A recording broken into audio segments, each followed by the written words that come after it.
सोनपुर गांव में गरीब पेंटर राजेश अपनी पत्नी चंदा के साथ रहा करता था।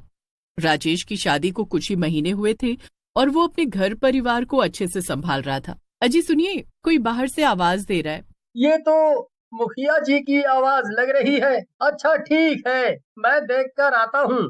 गांव के मुखिया की आवाज सुनकर राजेश बाहर निकलता है तो वो देखता है मुखिया अपने नौकर के साथ राजेश के घर के बाहर खड़े हैं। अरे मुखिया जी, आप बाहर क्यों खड़े हैं? अंदर आइए ना। नहीं नहीं राजेश, मुझे और भी काम है। तू तो जानता है मैंने घर बनवाया है तो उसमें कलर करवाने के लिए तुझे कहने आया था। थोड़ा पेंट कर देता तो घर का काम भी कंप्लीट हो जाता। हाँ हाँ, क्यों नहीं मुखिया जी, मैं कई दिनों से घर पर ही हूँ। आज से ही काम शुरू कर दूंगा। आप चिंता मत कीजिए, एकदम बेफिक्र रहिए। चलो, ये तो और भी अच्छा है। जल्दी काम निपट जाएगा तो और भी अच्छा है। मैं यही चाहता हूँ। इतना कहने के बाद मुखिया अपने नौकर के साथ वहां से चला जाता है। कुछ देर बाद राजेश खाना पीना खाकर मुखिया के घर काम के लिए पहुंचता है। पूरा दिन काम करने के बाद वो घर लौटता है। क्या बात है, आज कुछ ज्यादा ही थक गए आप? नहीं नहीं, ऐसा कुछ नहीं है, बस काम ज्यादा हो गया था। अब करीब 1 महीना तो लगेगा ही रंगाई पुताई करने में। इतना कहकर राजेश नहाने चला जाता है। अब करीब मुखिया के घर काम करते हुए राजेश को 10 दिन बीत जाते हैं। सब कुछ अच्छा चल रहा था, लेकिन एक रोज राजेश गलती से दूसरे कमरे का कलर दूसरे कमरे में कर देता है। और जब ये मुखिया की पत्नी कोकिला देखती है तो वो गुस्से में राजेश को सुनाने लगती है। अरे तुझे किसने कहा था मनु के कमरे का कलर इस कमरे में करने के लिए? हे भगवान, तूने तो सत्यानाश कर दिया। आप भी किस अनपढ़ गवार को ले आए हैं, सारा काम खराब कर दिया। अब मनु आएगी तो मुझ पर ही चिल्लाएगी। अरे अरे मालकिन, मुझे लगा ये रंग यहीं करना है, इसीलिए मैंने कर दिया। शायद मेरे ध्यान से उतर गया होगा, माफ करना। तुम नौकरों को सर पर क्या चढ़ा लो, तुम तो नाचने ही लग जाते हो। अजी सुनिए, इसे अभी अभी यहाँ से निकालिए, मुझे नहीं चाहिए ये। आगे ये हमारे घर में काम नहीं करेगा। मालकिन, मुझसे गलती हो गई, मैं ये रंग हटाकर दूसरा रंग कर दूंगा। आप गुस्सा मत कीजिए, मैं अपनी गलती मानता हूँ। तेरी गलती मानने न मानने से क्या होगा? तूने मेरा काम और सामान का तो सत्यानाश कर दिया ना।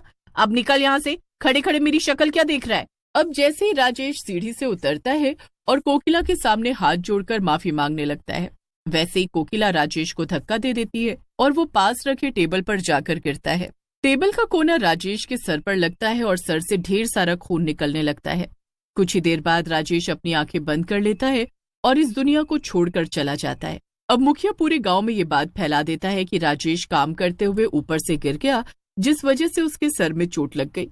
इधर चंदा गर्भवती थी और अपने पति की मौत की खबर से वो टूट जाती है। हे भगवान, ये क्या कर दिया आपने? मैं तो लुट गई, बर्बाद हो गई। इस बच्चे ने तो अब तक अपने पिता का चेहरा भी नहीं देखा था। चंदा बहन, संभालो अपने आप को, जो हुआ सो हुआ। यही शायद भगवान की मर्जी थी, लेकिन इस हाल में तुम अपना ध्यान नहीं रखोगी तो आने वाले बच्चे पर बुरा असर पड़ेगा। बिजली भाभी, अब तो मेरी जीने की भी इच्छा नहीं हो रही। ये सब क्या हो गया? मैंने कभी सोचा भी नहीं था कि मेरे साथ कुछ ऐसा होगा। इतना कहने के बाद चंदा जोर जोर से रोने लगती है, लेकिन होनी को कौन टाल सकता था। कुछ समय बाद ही गांव वाले इस हादसे को भुला देते हैं, लेकिन चंदा अपने पति के जाने के बाद सदमे में आ गई थी। वो गर्भवती थी और काम नहीं कर सकती थी। गांव वाले भी चंदा की कोई मदद नहीं करते।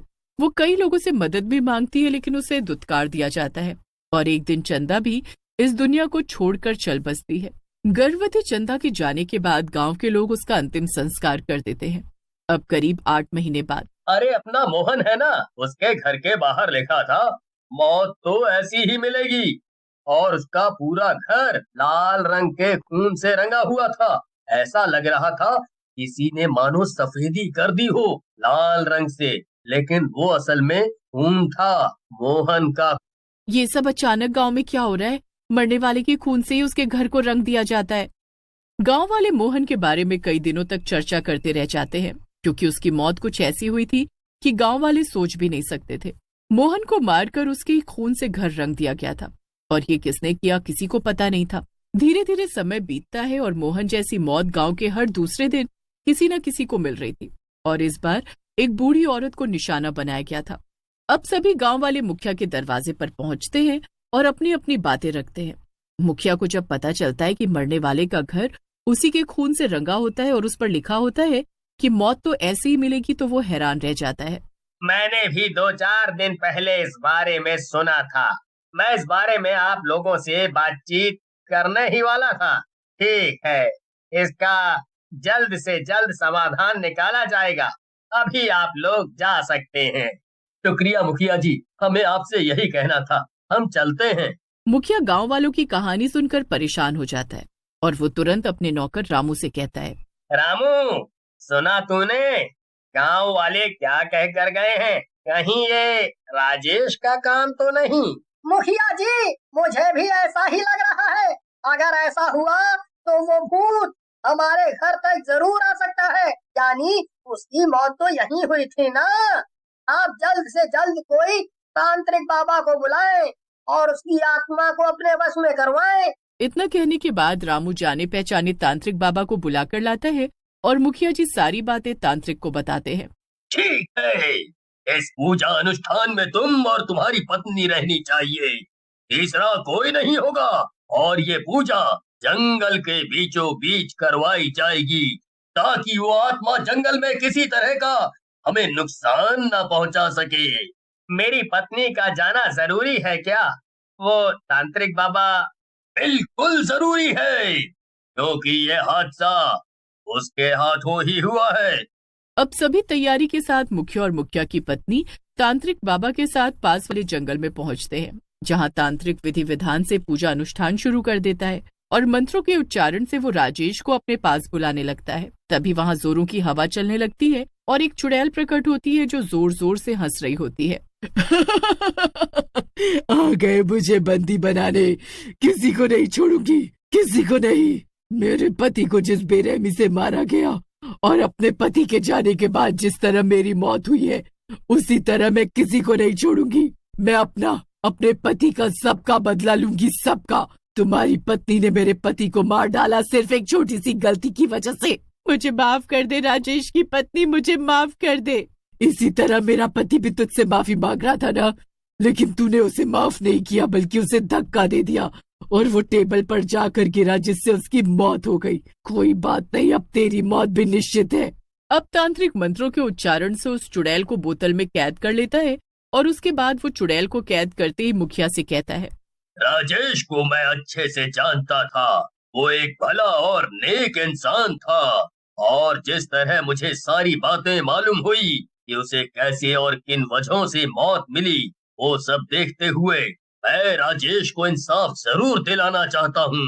मैं कुछ समझा नहीं तांत्रिक बाबा, आप कहना क्या चाहते हैं? ये आप क्या कर रहे हैं तांत्रिक बाबा? नहीं नहीं, आप उस चुड़ैल को आजाद नहीं कर सकते, बल्कि आपको हम यहाँ लेकर आए हमारी जान बचाने के लिए, न कि हमारी जान लेने के लिए।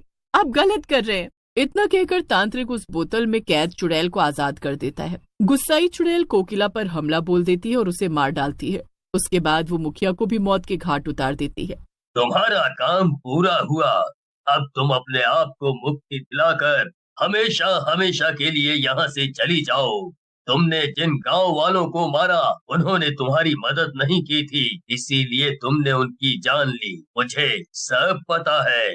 आपका बहुत बहुत शुक्रिया बाबा, जो आपने मुझे इंसाफ दिलाया, वरना मेरी आत्मा सालों साल इस बोतल में कैद रहती और मुझे मुक्ति नहीं मिलती। इतना कहते उस चुड़ैल को मुक्ति मिल जाती है। उसका शरीर भस्म हो जाता है और आत्मा आसमान की तरफ स्वर्ग की सैर के लिए निकल जाती है।